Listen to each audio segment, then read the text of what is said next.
재즈 좋아요? 에이 그건 별로. Welcome back to the Korean Always podcast. My name is Ademola. I'm here, George, your co-host, ready to start us off, with a brand new episode. Episode 1, we've actually got our face reveal this time, so hopefully you guys, if everything goes well, you can see our faces as well. And in today's episode, we're going to be talking all about our favorite pieces of Korean media, how that's changed us, how we replace that content with content that we normally watch in our native language, all the domains, the sort of ones that are harder, easier, more difficult, and how we go about creating habits to fit all of this into our immersion routine. So we're going to start off. I'm going to ask Ademola to tell us some of his, favorite series, and we can go from there. So I think when we're talking about Korean media, for me, one piece of media that stood out for me, one show particularly, that it was probably one of my favorite shows I've ever watched. I'm not sure if you've heard of High Kick. Oh, I've heard of it. I haven't actually seen it though. Yeah, but yeah, do tell me. Oh my gosh! So if you know like Bangku Tonkuya, that meme, if you've seen that meme before, I do not know the meme. Okay. Oh no. Okay. Well, I'll tell you, you're missing out on this show right here. Okay. So, okay. All right. Yeah. High Kick 2. It's basically like this family sitcom. Then I remember it's like there's like this little girl, and then she has like an older brother, and then there's I'm not sure if you know the actor Shin Shine or Segyeong. Oh, is it not Park Shin Hye? Is that her name? There's Park Shin Hye, yeah, who's the she featured in Abyss and what's the one? The Spanish one? The Spanish one. Alhambra. Anyway, that's a different. I think we're talking about two different shows. Yeah, we're going off track. Yeah.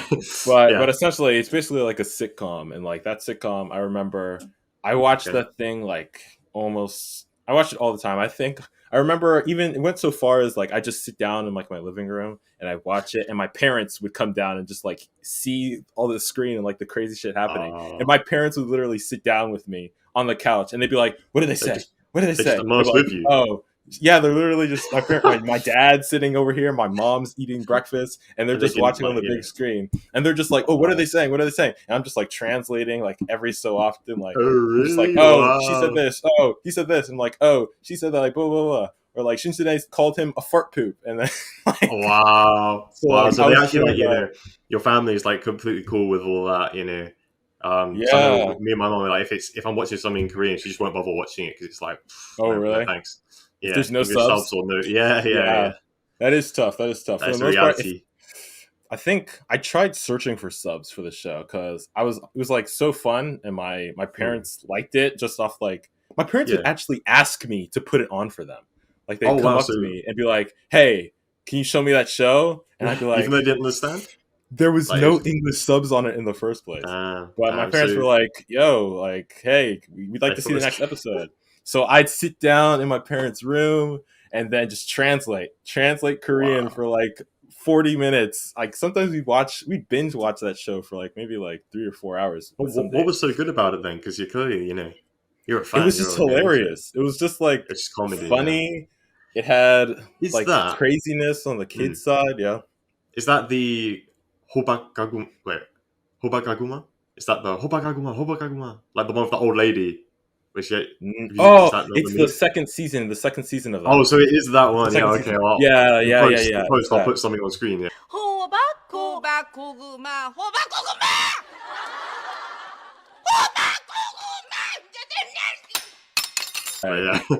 That meme. That's the famous meme, right? Yeah, that's the one. Yeah, that is the one I've seen. Yeah, okay. All right, so I'm on the same sort of page. Yeah, season 2's. Yeah, the meme from season 2 is like Bangku Tonkuya. Oh, okay. Like there's this girl on you can probably put a clip in there. Like it's pretty funny. I recommend that show like 100%. Like that show was one of my favorite shows. I watched it probably twice. How many episodes did it see? I think it was 126 episodes that I watched. 100 episodes, and then what, like an hour each? Like not an hour, like 20 minutes. Still 20 minutes. That's still quite a lot though. 120. Yeah, wow. Super bad. Yeah, so that was my first year. My first year was watching that show, and at first it wasn't too much, but that was my first show. How about you? What was Okay, your yeah, so- the big show that stood out for you? Big show that stood out for me, because there's loads that so there's 3 shows that I can think of. 2 of them which I just rewatch like so many times. So like, Oh yeah. it's like, I mean, I've rewatched all of them, but I'd say the killer show is Ito and Class. It doesn't really get much better than that for me Ito in and terms of Class. K drama. I mean, hey, if you're watching this channel, you probably already know what it is. Yeah. But yeah, you know, Ito and Class is a classic. yeah, It's a classic. it's not even like the music from it is brilliant as well. But yeah, Park Seol-woo, like he's just the memes. But I must have watched it like 4 times in a row, like not 4 times in a row, 4 times on repeat. So that's obviously one big one. Then also coming up next, we've got Ingan Suop, like Ingan extracurricular, I think it's called in English. Yeah, that's in English. Yeah, another banger. Watched it again millions of times, but the acting in that one was particularly like quite interesting because it was sort of teenagers and sort of school stuff. So if people watching like it was more serious. It was more serious. Yeah, it was very more. It's much more serious, but it's also like sort of more like modern. Or I want to say modern day Korea, but it's more like real life kind of drama. Yeah. It was more realistic than most. I think. Yeah. And then obviously last up on my sort of top 3 was Sweet Home. Now Sweet Home is a zombie. It's not zombies. It's actually monsters. But it was originally from a webtoon. So yeah, you can read it in webtoon form or watch the show. But Sweet Home is like a post sort of apocalyptic. Not I want to say horror, but it's not actually like scary in the sense. It's more if you've ever watched like The Walking Dead. I think that's kind of what it replaced for me because I used to be a fan of The Walking Dead. It basically just replaced Walking Dead for me, and since I found many of the dramas like because of the Sweet Home itself. So yeah, definitely Sweet Home, Itaewon Class, Inkan Suop.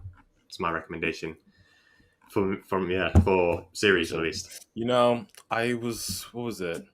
So I agree. What's it called? Itaewon Class definitely at the top for my top probably 5 dramas I've watched. Let me see. So besides High Kick 2, which is what it's known as, but I think the proper name is something else. But High Kick 2, if you like search that, you'll see it on YouTube. There's like a bunch of playlists of it. But what was it? There was another show that I watched a bunch of. It was what was it called? Let me see my list. You got any more like sort of subgenres or 한번 다녀왔습니다. Okay, tell me about it. Yeah, I don't know anything about it. It's like it was another show that I got hooked on and my parents got hooked on. Oh no, usually it was. I think I started it like last year. This time last year is when I started it actually, and it's like a show about like a family, and there's like this family with like a couple of kids. They have a couple girls and like 2 boys, I believe. Right. And they all end up getting divorced and come back home. So they all come back home. They're all divorced, and the parents. But they all get divorced. They all get divorced as well. What do you mean? Yeah, all of the kids get divorced. So all of the kids are like 30s, 40s. Like they're all old. So like the parents are old, and all the kids get divorced, and they all come back home. Yeah, I just imagine the scene of young kids getting divorced. That was Yeah. We're not talking about like 14-year-old kids getting divorced. Yeah, but it was like so the magne, she ends up. She literally was planning to get married. I think it was a pahon that she had. It wasn't. I don't think she got married. I can't actually remember the details, but let's just say that's basically what happens, and then it basically leads into like the story of like that family, and then the family of like another one of the kids, and like it's just a super dynamic story. It's like about this one doctor, and she was married to another doctor. They ended up getting divorced. The family hated the fact that they got divorced, and you just see the dynamic between both families break out. And I basically just spent like my entire December last year just like every single day watching it. And then all of a sudden, I'm chilling, immersing, and my mom sits down, and then she's like, I want to keep watching. And I'm like, okay, I guess. Like, keep watching. She didn't want to get divorced. It seems a bit like divorce heavy all of a sudden. It was pretty... It's very much like... it covers a lot of like topics in like present day Korea. Like I think it might have won an award in Korea for something like one of the most popular shows in Korea at the time. Wow! And I remember I've heard of it. Yeah. What's it called? It's sometime after I started watching. Then my parents got back on it, and then I found it on Netflix with English subs. So then I was like, "All right, you guys go ahead and watch it. Mom, Dad, like don't call me in the middle of the night to watch this show." My parents went on binging streaks of that show. Man, literally, while I'm watching it, like, this is a 100-episode long show. I'm watching the show. My parents finished it before me, and I'm like, bruh, what? They were finishing the show at a faster pace than I was. So I was like, wow, if you guys were immersing, you guys would be fluent. Like, I don't know what's happening. That is good. That's something to preach to them. The English sub stuff, because obviously English subs, when you're watching with other people, is quite a good sort of way to bring people in and keep everyone comfortable, keep the family happy.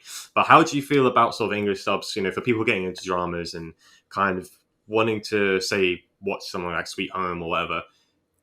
Where do you draw the line? Like, so when should we start dropping English subs for the learners out there? Yeah, is there a sort of where do you draw the line, basically? Yeah, that question, you see, like for me, I was always like, yo, no English from the very beginning. That very first day, I didn't look at English subs. I was already thinking about the monolingual transition. Like, okay, I knew it wasn't gonna happen. Your story. Yeah, I knew it wasn't gonna happen, right? So I was very much so like I prepped my entrance into each category. So I was like, this month I'll dedicate to so and so shows, dedicate to so and so. Yeah, I heavily focused on domains. And I guess one of the things, for English dropping, I don't know if I can speak too much for the English dropping, but if I was to give my own personal recommendation, I'd say from day one is my personal rec. So you heard it here first, guys. Ademola, the Immersion machine. Day one, all Korean, all the time, ladies and gentlemen. That is what we're appreciating on this channel. Yeah. Yeah, sorry, I just got carried away again. No, you're Gucci. It's like, I think that the idea of using English subs is good in the beginning because I'll admit, like, before I started, like, thinking about immersion, I watched, like, what's it called? 영국 남자. Oh, yeah, and he always has the Korean subs and the English subs. And that Korean and English sub thing, I remember, like, at some point, at the very beginning, I only looked at the English. And then eventually I was like, yo, I'm trying to learn Korean. Why don't I, like, try and, like, read the Korean? So then I progressively started trying to read the Korean. Not that I was actually picking up on it. Like, most of the time, they'd be speaking English, and I'd just be reading the translation in Korean. Your brain just gets the whole, English. Right, so, like, I was at least, like, trying in that way. But eventually, as time progressed, and I kind of was like, all right, there's going to be a certain point, it's not going to be comfortable. Like, that you can't wait and say, oh, man, in, like, 1 month, I'm going to drop English subs, because after a month of finishing, like, this Inky deck, I'll be ready. Then you'll be good. Yeah, that's you're never not ready. Really how it works. Yeah, you're never really ready until you just do it. This is swimming in the deep end of, Korean sounds and phonetics. I think, just language learning in general, you kind of just, like, got to throw yourself in there. And it's going to be tough in the beginning, but it only gets easier. Yeah, that is true. But as long as you accept the fact that it's not going to be easy, you accept the fact that I know, like, from the very beginnings, like, I know it's going to take, like, 3 or 4 years to actually get fluent. Then it's like, if it takes me 2 months of watching without English subs to get comfortable, then that should be nothing, honestly, because 2 months of just watching, it's like the very first month, it might be a little bit of a struggle. You just continue. Then by the end of that 2 months, it's like, oh, wow, now I'm comfortable watching without subs. And guess what? The next 4 years, you're only going to get better. Instead of waiting like, okay, I'll give myself 6 months to progress into that. That's my personal opinion. Amen to that, man. Hey, that was spot on. Like, I was going to give my own answer. What about you? I mean, I was going to give my own answer, but it's pretty much the same as you're saying. After, like, I'd say about a month or two, that's when you want to drop it and go on. But yeah, I mentioned the analogy of the swimming pool there, jumping into the deep end. Another analogy that you probably heard is reading books about skateboarding versus actually jumping on the skateboard. And that's very topical because me and you both like to skate. So funny enough, as a sort of transition, I've got a skating channel, a longboarding channel that I like to recommend to you guys for all your skaters out there. Quick promotion. It's not a promotion because I'm not paid, but the channel. Oh god, how am I going to clear this up? Okay, the channel, guys, is called Serien Story, and on YouTube you can search it up. And that's just the longboarding channel that I've been watching lately. And for all the skaters out there, recommend it. Do you watch any skate stuff yourself, or are you not really bothered? I mean, I guess speaking of our hobbies, that also kind of like connects with our immersion. As far as skating, right now I've kind of chilled on I haven't watched that too many skaters recently because I've been like so like my immersion is like a mess of a bunch of different hobbies that I'm like starting to get back into. We can go into each But one in a bit. Yeah. I guess on skating, for the most part, it was like, so I guess if we talk about how to transition things you like to do in English or things you do and then finding something for it in your target language. So the way Certainly, that you that's a did, good idea. Yeah. like Mm-hmm. we both Well, like yeah, to with skate. longboarding. Yeah. Instead of like searching skating videos in English and like looking at all these YouTubers about talking about skating, we were like searching in Korean instead. And obviously, that's probably like one of our biggest recommendations for finding content in your target language is like search it in there and then try and find different channels. And certainly, yeah, not just on yeah. YouTube. If you're lucky enough, to be living in Korea at the time, there's like Kakao Talk groups as well, which is what I did. So while I was there, longboarding, obviously, there's a fair amount of longboarders in Korea. Longboarding is really popular there. So if you go on Kakao Talk, you can search for longboarding groups, and I actually managed to join one and met some real life people who I could skate with when I was out there. So that's another sort of tip. With your hobbies, there's all over the internet. You'll find articles, everything. So just the key idea really is to search for your hobby in Korean rather than English, and you'll hopefully get some more Korean people, Korean speakers, get your input, get your immersion while having fun. So yeah. Right. And I mean, I guess for you basically like jumped into like engaging with Korean people through your hobby in that way. Like talk about, because I remember last year you were in Korea. It was this year. It was this year. It was this year, but just it was this year. I was already thinking like last year because it's already December. Right? Time's going quick when you're immersing. So like, how did you jump into those skating groups? Yeah, so I tried to make my own one first, which is kind of funny. So I tried to make my own like Kakao room, and I got a few people. And actually, so the reason I made it was because I was at the Hangang River, which is everyone knows Hangang. There were two people. So at first we started off. I started off on a penny board, and there was two other people riding a penny board, and it looked like a couple. I wasn't really sure. It was like one guy, one girl. But I just went over to them. I just got up the courage. Like I've never done this in my life. I was like really like sweating because I've been skating all day, but sweating because the nerves as well. Cover it up. But I go over to those guys and I just asked them like, "Hey, we ride the same thing. Like, can I just sit down here for a bit and we can have a chat about skateboarding?" And long story short, they'd like only just started that day, so they were like, really? So because they were beginners, I was actually like able to sort of kind of lead the way and lead the conversation, and they were quite thankful for me sort of helping them out. So yeah, those two guys, yeah. From there, I made my own group, and we only went out like 3 or 4 times. But we just went on like really long cruises, like down the river or down like these side roads. One of them I fell off. That's an experience. Yeah, so I fell off, and this friend of mine just kept going straight and just like left me in the dust. And I was on the other side of the road. There was like an old man walking down, and he thought obviously I didn't speak any Korean, so he just went like, "Oh, sorry, no problem, okay." And then I just like replied to him. The old man said that to you? Yeah, the old man said that to me. I was just lying on the floor like just fell off. And he's like, "No problem, okay." And then and then I go and tell him in Korean like, "Yeah, no, it's okay. Like my friend's waiting for me." Yeah, so that's one memory. Man. But yeah, no. And then the other group was again just when I had my longboard, so I moved on to longboarding at that point. I just struck up a conversation with a guy at the skate park or the skating area, and then he invited me to the group on the Kakao. So then from there on, I met loads of other people within the Kakao group. So yeah, that's a smooth way to do it. There's probably other ones. Yeah, I mean, I suppose it doesn't necessarily mean you have to live in Seoul. There might be, particularly in like big cities in America, New York, whatever, LA. There's quite a few Korean residents. Same for London.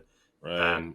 So you might be able to find some in your country as well, potentially, if you go looking for it. That's true. That is true. I think as far as like, I mean, we're kind of like moving away from the media topic, but I think as far as like even finding like people to interact with or talk with, something that I have seen, I haven't engaged in it a ton yet, but I have seen like there's groups, especially if like you're a university student. It depends on where you are. Brilliant. Depends on where you are, but there are groups like there's like Korean clubs, or if you're a part of like if you're in like a class. There's groups you can join to kind of like engage with more Korean people and get to know them and like have conversations, which is something that I'm definitely probably going to be doing a lot more of this next year. But something that I have done is, I mean, now it's like the end of my first semester, my sophomore year, and I'm taking a Korean class. This next in January, I start a Korean class. Classroom It's learning. Korean too. It's We'll Korean see how that too. does. So Okay, yeah. it's not going to do anything for the most part. Okay. I'll admit that the first class that I took, I didn't learn anything. Oh, I was yeah. mostly what was that? A couple months in. So I was after 6 months of immersion. Korean 1 class, I was helping my teacher teach the class a tiny bit. Like the teacher would be like, all right, write down February 27th in Korean and then put your answer. And then she'll like give us a bunch of those. And then since it was all on Zoom, she kind of would like just wait there, be like, anyone have an answer? And then if no one answered, I'm just like waiting to like click my enter button, just like waiting, like looking around. Like, just saying that, just and then if getting no your one said immersion anything, in on your phone. I'll just click enter and just sit down. And she'd be like, "Okay, yeah, there you go." And like I helped some of my classmates out, but If that I was jump a in real pretty fun quick thing. with classroom learning, actually, I did classes while I was in Korea, and I was like, complaining about how sort of useless the information was. But actually, looking back now, some of the things that I've learned, although they were like really painful to learn, and I wouldn't learn them that way. Some of the stuff I've learned about sort of like Korean cultural things, which they teach you, which is really good. Like sort of, I don't know how you say that, mystery legends in Korea, which are actually quite good pieces of cultural knowledge, which I wouldn't have learned if I was just looking at it on my own. I mean, I could have, sure, but it's not sort of my usual interest, which has kind of given me a little bit of upper hand when it comes to maybe Korean people potentially mentioning these things. Like I was watching Chimchak Man, that guy's video the other day, and he mentioned Dangun, which is like the founder of Korea, basically. It's the legend. But yeah, without doing this class, I wouldn't have known that. So yeah, classes sometimes they give you some cultural knowledge, which is cool. But you already know how good that classroom then. So next, yeah, sure. But I mean, like I guess talking about your experience in Korea, because that was a couple months ago when you were actually at Ohakdang, right? And you were actually like doing those classes. So like, how was? So I guess we can bring up this question up now about the immersion versus the Ohakdang. Where were those? Because I know we talked about this before, but it's gonna get heated. Where was that line of how much were you actually picking up? I mean, how far were you through immersion when you got there anyway, too? Yeah. All right. So I started the classes when I was about a year into immersion. Yeah, a year precisely. And then from the classes, so it was 4 hours a day of online class, and the classes were always set out. So reading, writing, listening, speaking. Probably not in that order, but you get the idea. And we would always spend a lot of time. So all the class would be grammar drills, and then the sort of textbook sort of match up the words, fill in the blanks, or what would usually happen is they would always, every class, you would always have to read a certain amount of text. So there'll be like 10 other Chinese guys, some like one guy from Italy, Italy. And we would go reading in sort of line by line. So everyone would get a line each, and it was like painful just sitting there, listening to everyone speak and getting corrected by the teacher and stuff. And how that compares to immersion, obviously immersion, you we're not focused on output, we're just getting raw inputs. That's obviously a plus. Right. But the actual having to sit there and wait and watch someone read out words in like such a slow pace, because I was like kind of already ahead, really killed the fun for me as well. So it's not necessarily that classroom learning is necessarily bad in itself, but the fact it kills the fun kills the learning as well, in my opinion. So so at that time, obviously, I had 4 hours a day, and then after that, I would speak to my foreign friends using Korean. They were all very impressed with like my sort of Korean skill. I mean, obviously, because they probably never see someone immerse. Okay, I need to bring it down a bit. Yeah, turn it down. Okay, confidence. Lower it down a bit. Yeah, all good. Yeah, I realized how I just sounded. But and then classes generally just I can't recommend them, man. I can't recommend them. That's where I'm at. That's the consensus. That is the consensus. I mean, I don't know what you expected. Is the way. Sure, honestly, we knew what your answer was going to be, but I just wanted you to say.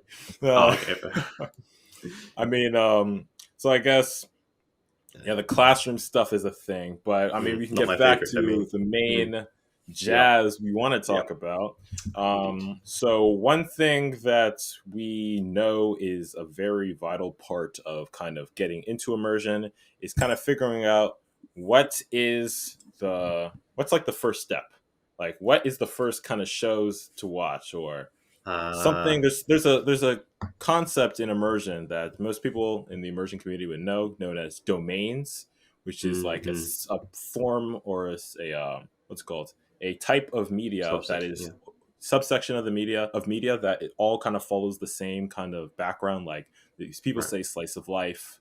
There's mystery and crime. There's Mm. police. There's etc. And there's media that all follows within those domains. And in the beginning, it's recommended to kind of stick to a domain to kind of maintain a Usually higher, what's it slice of called, life, right?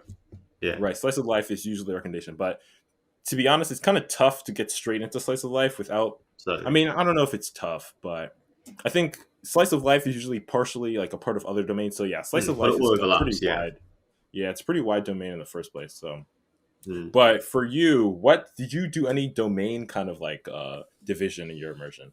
Okay, so I did kind of, but I would.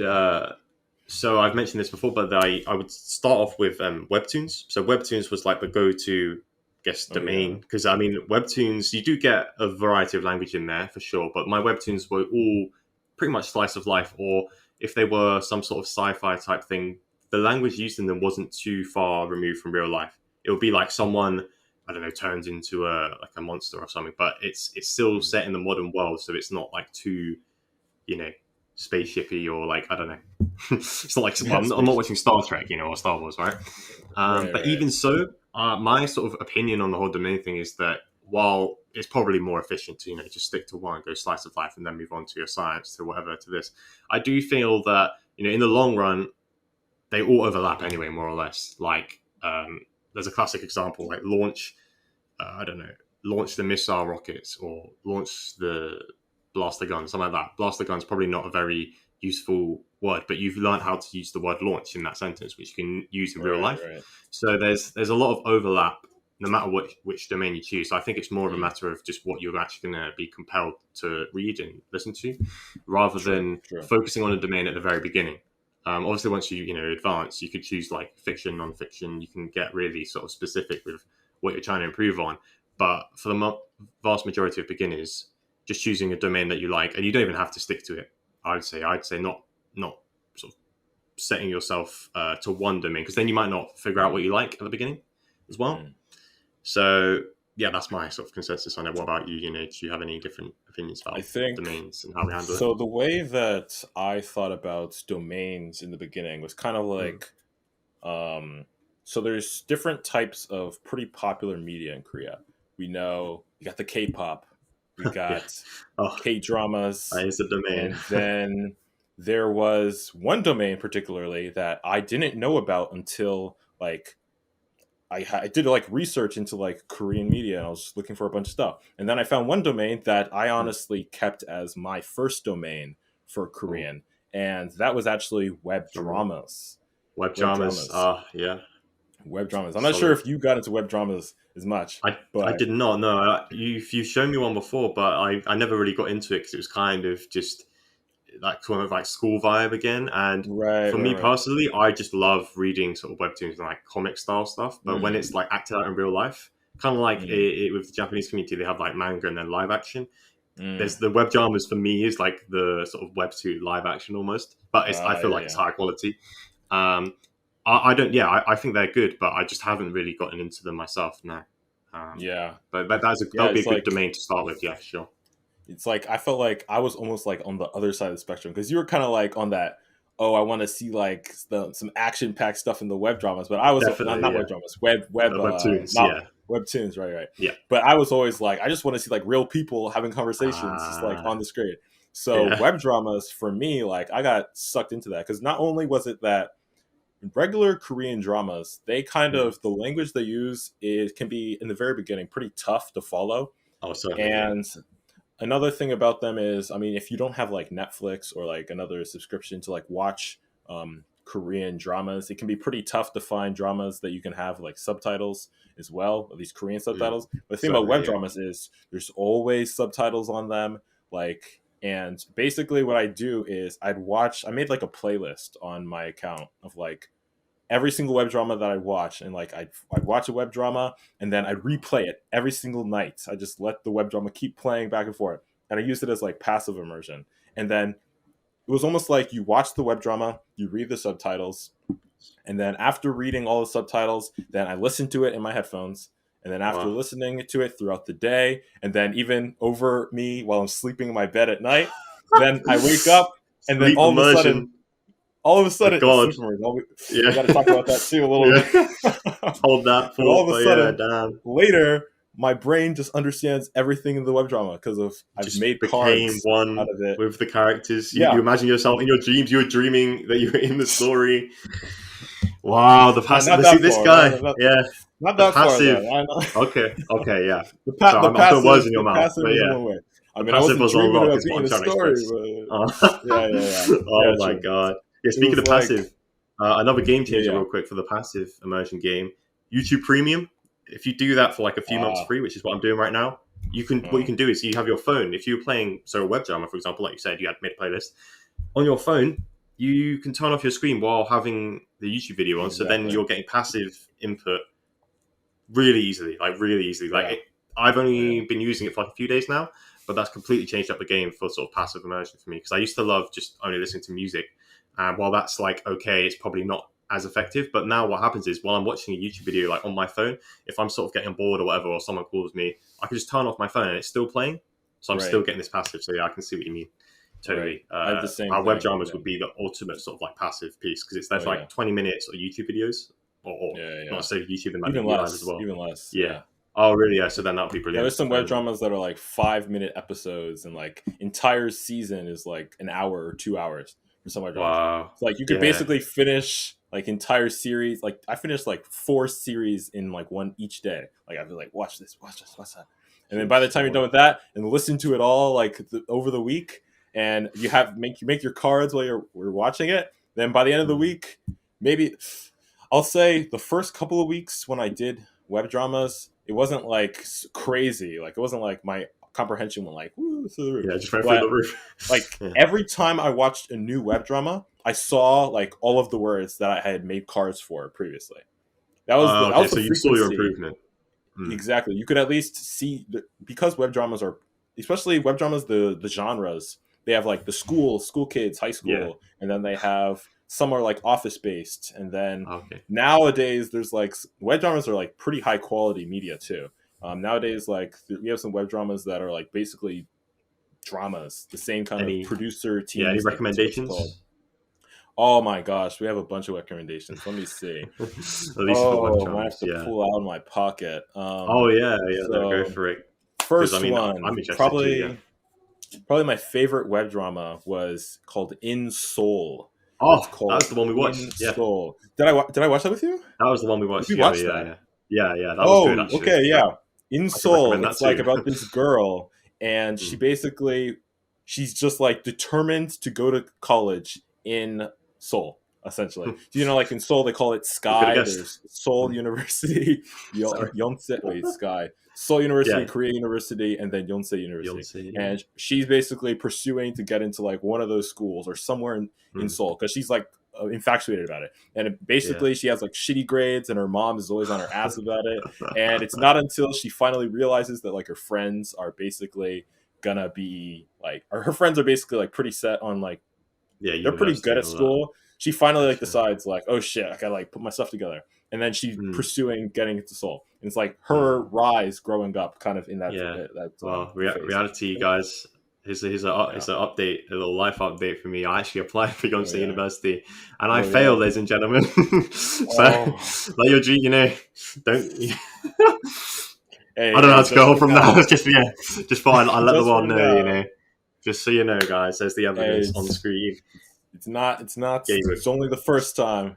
So the first, we can get it on the next time. Hey, just grind a little bit, and we can get it on the next try, right? Exactly. Come on. Yeah. Who knows? It's a blessing in disguise. Who knows? Yeah, who knows? I'll be watching that drama, tears in my eyes. Oh man, It's so good. It's so good. But I mean, besides that web drama, Yeah, there are plenty of there are others, others. that don't cause There are a emotional lot pain. of others. I can at least say that we have a web drama club in if you know the Refold Korean server. We actually have The something Refold. called a web drama club, and I'm actually the leader of the web drama club. So every single week, every 2 weeks, we kind of introduce a new web drama, and I will the people they vote, the people part of the club, they vote for a new web drama that I present. I present like 3, and then that's the one that I stream for the club. I'm actually streaming tomorrow. This one, the web drama we're watching this week is Bite Sisters. It's like a vampire something club. It's a pretty good show though. It has what's her name from, I don't know. You remember Startup? Oh yeah, The sister, Sodaimi's sister. Sodaimi's sister. Oh. I can't remember her name. We'll get her up on whatever screen, her name yeah. is, but she's the main actor in that show. So like the quality is up there. The quality is up there. Okay. Well, So hot take for you. Is the Refold server worth it? Whoa! Hot take.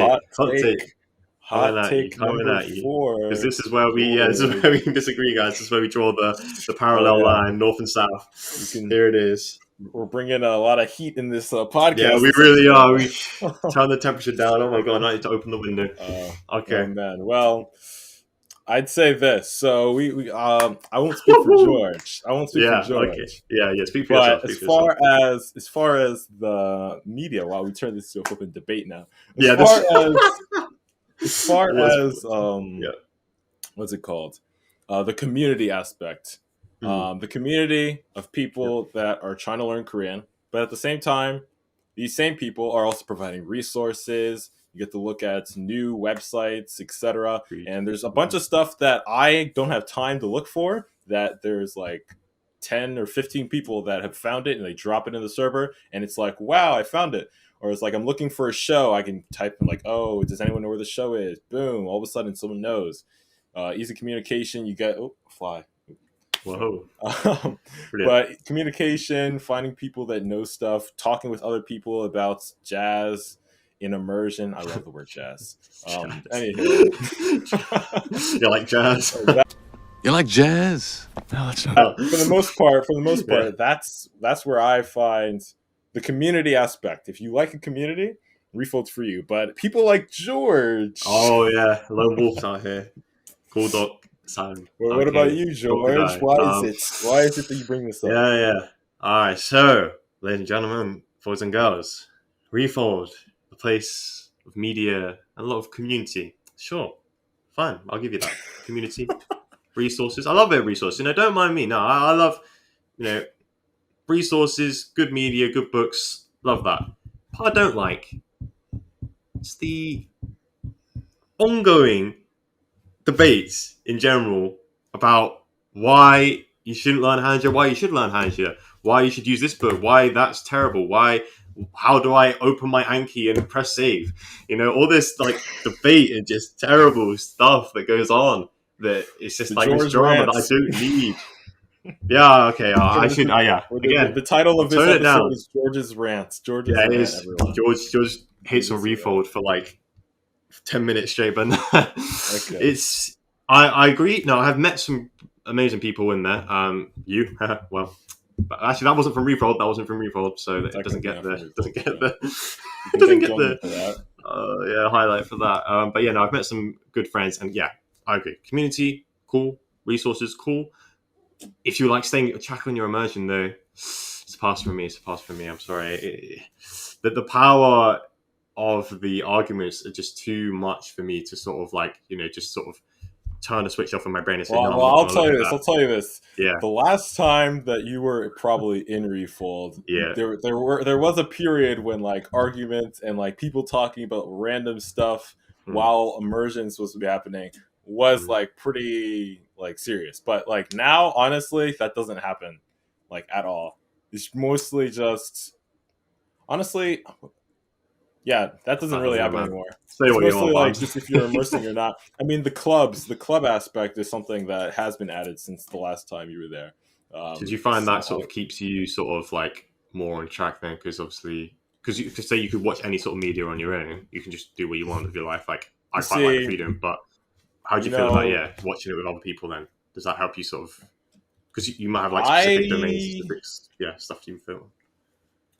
I'd say personally, not necessarily helps me, Oh, but well, yeah. well, okay, well, what I mean by Just gonna that, what I save mean by that, that.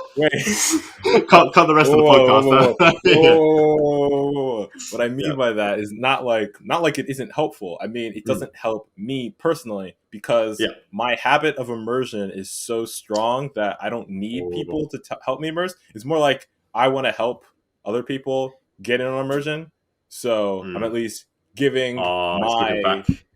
yeah, like at least providing some Mm. I went in super hard on web dramas. So Mm. if you want to know about some of the web dramas that I watched that helped me reach my understanding, then I have an entire playlist of about 150 plus web dramas that I've watched that Mm. I have available, and I share that for people to watch or Yeah. a bunch of other stuff.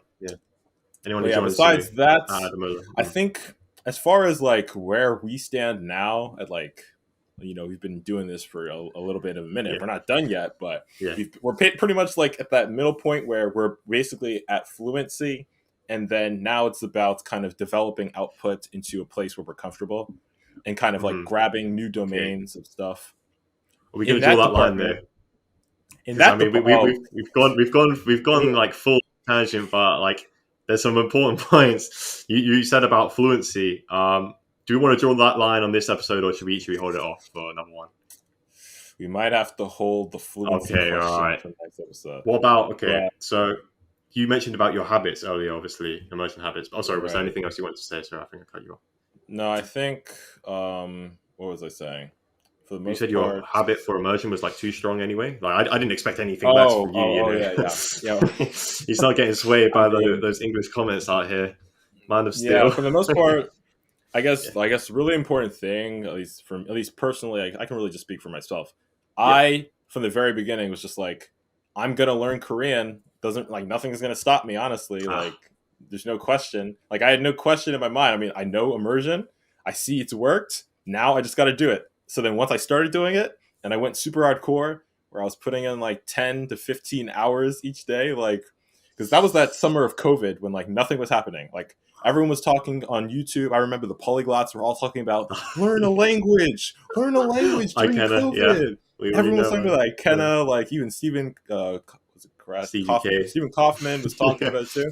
I remember watching these videos and I was like, time to learn a language. So basically, I had 15 hours each day to sit down, watch Korean media. I broke it down. I made schedules and stuff. So my entire habit of immersion, I had no problem by at least reaching this point. This point, immersion is just my life. Nothing's I stopping open you now. YouTube, it's all in Korean. My phone's been in Korean even before I started immersion. Wow. It was just a matter of So, kind of how do I step here? But for most people, that probably isn't the case. At least yeah, I was gonna from say. what I've seen, most people. Now, I'm not thinking I'm special anyway, but most people haven't had that experience that I had. How have you So found it? Yeah, so easy. Yeah. I don't know how to explain why it was easy for me. I don't know. I guess from the beginning, I always had that mindset of okay, it's going to take me 5 years to ever get anywhere close to fluency in Korean. But Yeah. I was motivated by the kind of energy that Matt versus Japan would give in his videos about immersing and just do it. And all the other creators that talked about immersion, I was just I was ready. It was almost like an experiment. Like I said, I gave up video games, I basically gave up video games. The fact that I was able to put 10,000 hours into a video game, I basically took all those 10,000 hours that I put into a video game, and now I've transformed it into my language learning habit. So now language learning is my video game. So everything I do, it's I turn on my computer. Before I turn on my computer, I'd start playing. I'd open Steam. I'd load up, check maybe my friends are online, and then play with them. But instead, NBA, right? But now it's I turn on my computer. I already have my podcast playing on my speaker, and then I find the YouTubers that I want to watch, and I start watching. But kind of where I was going as far as that first habit for someone who isn't like that, the way that I think like building. So I guess as far as the question of what is a habit, how does a habit actually play into your immersion, at least the way your journey of immersion would go? I think having a really like intense, like extremely strong, like devotion to the language from the very beginning was the only reason why today it's so easy for me. Because even when I like I don't have to think about immersion. Is that the thing? Like even when I'll tell you, I still watch. I actually I started watching English stuff again, mostly for school because Yeah. of I need to like I have to do like speaking in school and I sound like an idiot when I'm like messing up my words because I don't know like shit. Right. So Mm. I like listen to an English podcast, but the thing is after I do that, my brain was automatically like, okay, I need to. I want to finish watching that one episode because I know Isangjun uploaded a new episode on Jungan Legendary. Isangjun. So I just like open his channel and I see the episode. And I'm like, yeah. So I just built that excitement for the language. How do Right. you Right. find your excitement for the language, and then how do you drive that? I carried it through the planning, re-motivation from Matt versus Japan videos.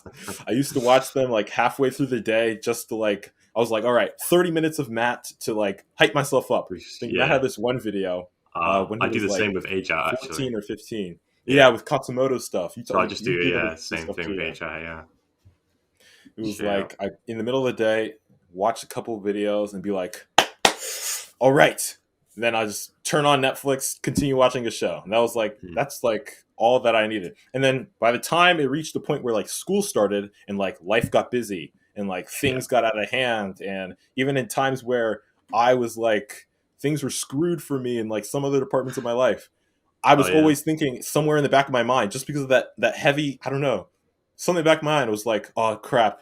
Oh, I don't have my phone on me. Shit, I can't immerse. Like that's what was going through my mind. Or there's like a TV on and people are watching stuff in English and I'm like, shit, the least I can do is hum songs that I know in Korean. So I'm just like humming the songs that I know in Korean. And you Like that was and did that not kind of stress you out a bit? Yeah, like because I used to be kind of similar, but then I sort of they got to a point where I would take it kind of too far and I would like stress myself out because of that.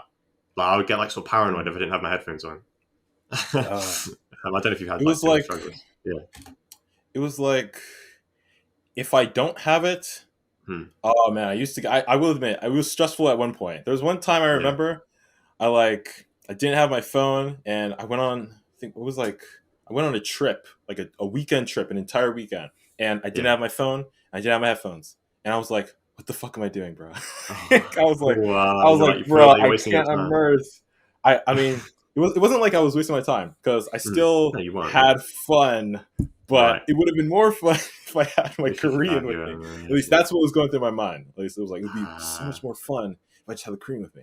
But as far as like, for the most part, I knew Korean, it just, I don't even know how to describe it. You seem kind of strange. Just it's kind of strange. Being able to work your way through it, and I'm just kind of thinking like, is this like sort of the first time you've been able to feel like you've not beaten a struggle, but yeah, perhaps we could say about that. Like, is there any other sort of like struggles in your life where you found like habits to be kind of useful, or like what? Because you solved this Korean problem, right? But how have you solved some like sort of other problems which have kind of helped you get up to this point? Is what I'm trying to ask. Is there anything you have? Now that now you say that, a lot of you seem to have a positive attitude. Yeah, I think like I've had like some like health problems in the past that have like screwed me up in like in school at some points. And the thing was, I was always kind of like, I've always had kind of a hardcore mentality.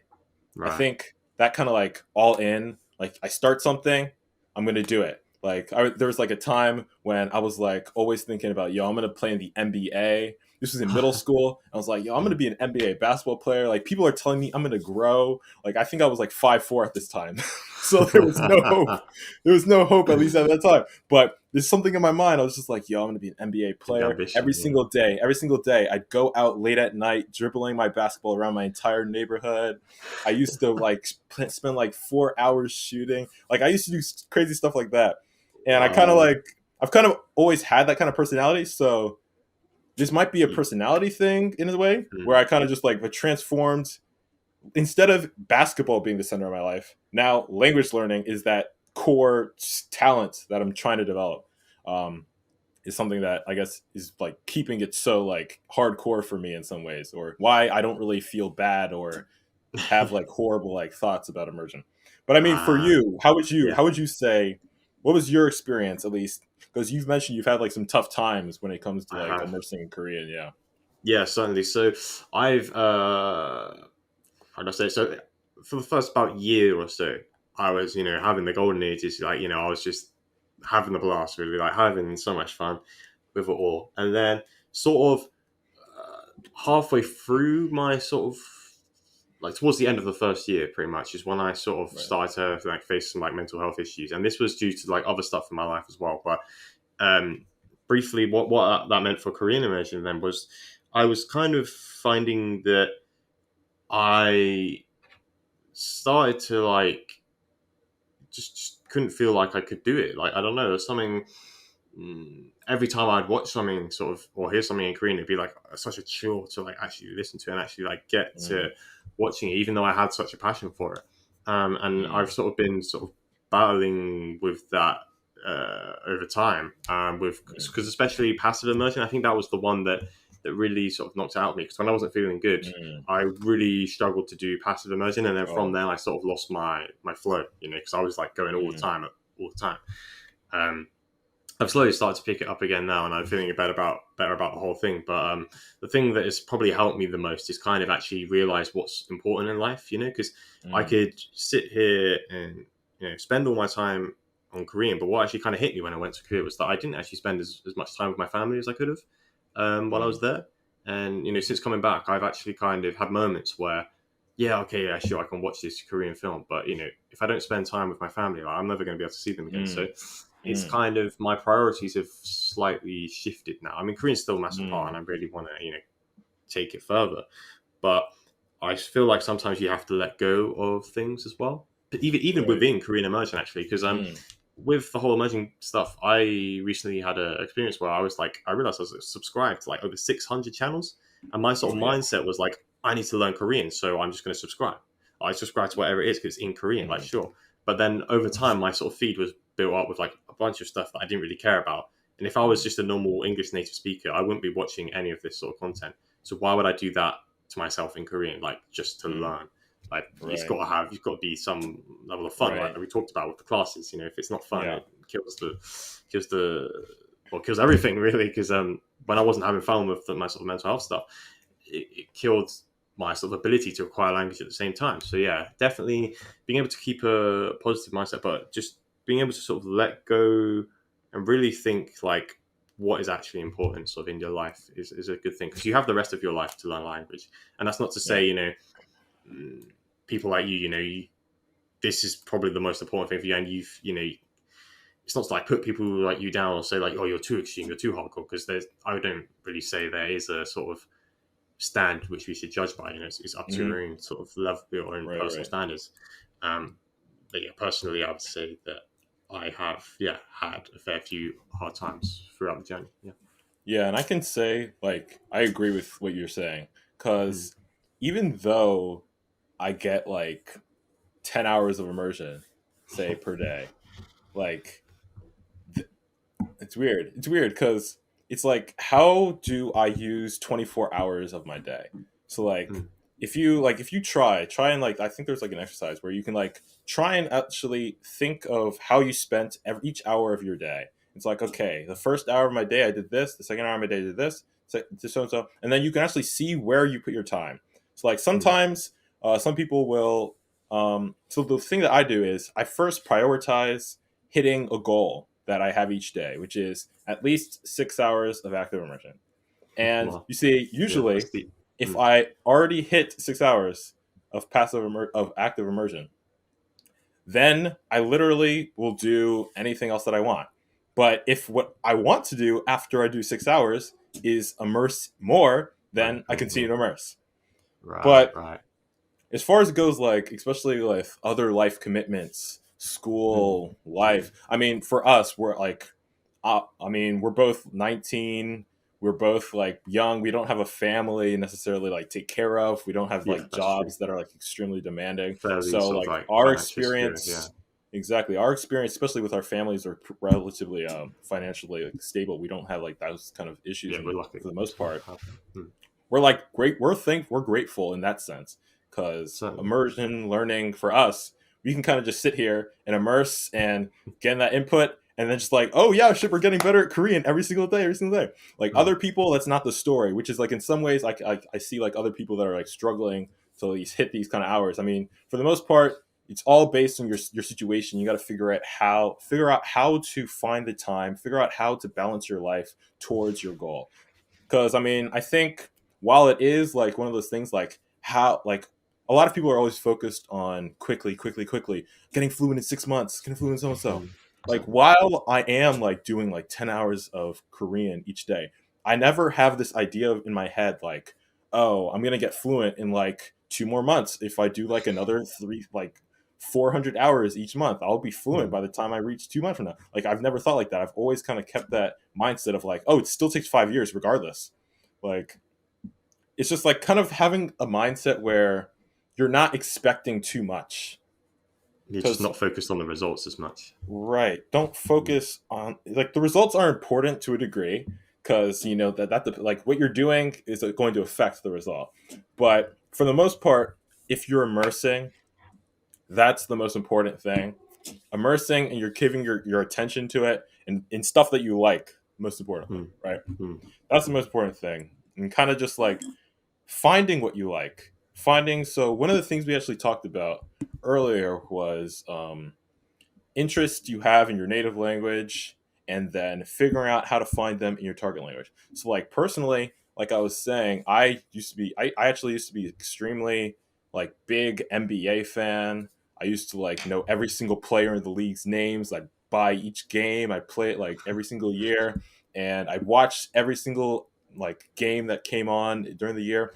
And recently I came back and I was like, wow, it's been like forever since I've watched the NBA. And at first, I was tempted to just go on the TV and turn it on and watch the game. Which I mean, there's nothing wrong with doing that. You see, I guess I'm not going to say like, "Oh shit, you're watching English Yeah. NBA basketball."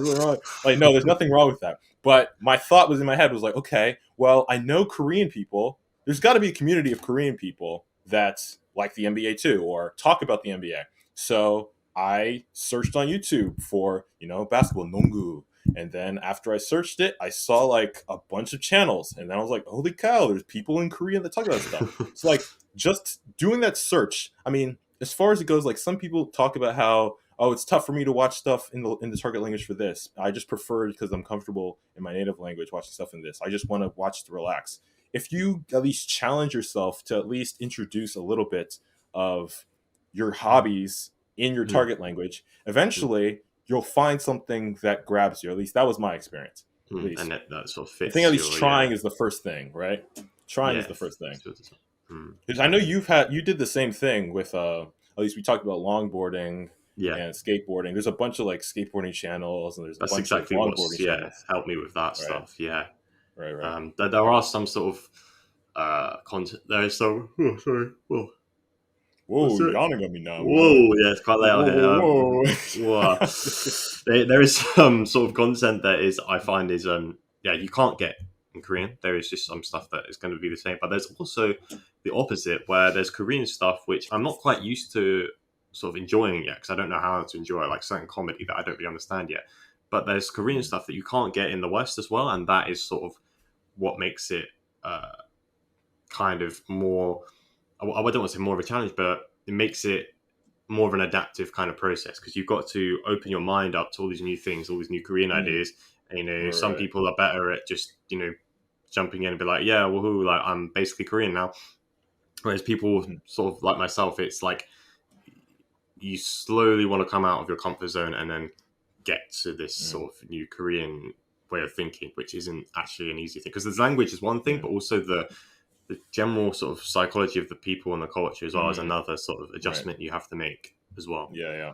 And I even when think watching like media. Mm. even like with like the amount of media that I consume, I can't even say that I understand until I truly have like conversations with Korean people or am like in an actual like community of people where you can like have a personal like relationship with someone. I think it's not until you like actually like have those conversations that that kind of like understanding comes out greater. Because I mean, right now, even as an immerser, like yes, we gain probably most like we can learn all the vocab, we can learn understand every single word that comes out of their mouths, but as far as that personal connection, one-on-one kind of relationship kind of aspect that connects with the language, I think it's not until I at least get to that kind of relationship that I'll see output, at least as like the primary measurement, will at least start to develop in a way that is like closer to that native goal, you know. Right. Yeah. Right. That makes a lot of Yeah. sense. Okay. I think, is there anything else you'd like to add? Because I think, we've hit an hour now. I'm getting really tired, so I'm probably gonna have to end this podcast around here. Yeah. Anything else you'd like to add, or anything we've missed over, or you want to ask me? I think that is something flying. I think that is all for today's Yeah. podcast. Okay. Yeah, All we right, covered quite a guys. lot. Well, yeah. No, you can take it away. Oh, okay. Yep. Well, thanks, Yep. guys, for joining us on the first episode of the KA, the Korean Always Sabang Paibang podcast. Thank you guys for watching and tuning in. This was our face reveal. Hopefully, you guys. Okay. Hope you guys enjoyed. Give us any comments on what you guys think about what we talked about today. Let us know what things you'd like to see in the future, us talk about in the future, etc. And we'll catch you guys in the next episode. Yeah, thank you very much for watching. See you soon. Bye bye.